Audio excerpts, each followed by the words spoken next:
Hello, কেমন আছেন সবাই? আশা করি সবাই খুব ভালো আছেন। তো আজকে আপনাদের নতুন একটা খাবারের সাথে পরিচয় করিয়ে দিচ্ছি। এই খাবারটা যারা খাইছেন তারা তো এটার মজা বুঝবেন, আর যারা খান নাই তারা এখনো বুঝতে পারবেন না। তবে আপনারা কি কেউ এটা গেস করতে পারবেন যে এটা কী খাবার? আমি জানি 100% শিওর আপনারা বুঝতে পারবেন না। হ্যাঁ, আমি বলে দিচ্ছি, এটা হচ্ছে কাঁঠাল দিয়ে মুড়ি দিয়ে খাবার। কি বিশ্বাস হচ্ছে না, তাই তো?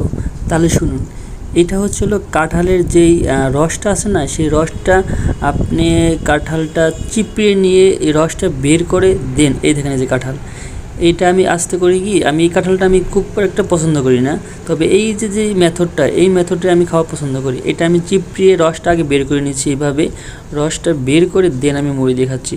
আর এইটা আমার কাছে খুবই পছন্দের। আমি এমনি কাঁঠাল কিন্তু এমনি ওইভাবে খাইতে পছন্দ করি না, আমার কাছে খারাপ লাগে। তো এইভাবে হইলে আমি মোটামুটি ভালোই খাইতে পারি, মুড়ি দিয়ে অনেকগুলা কাঁঠাল খাইতে পারি।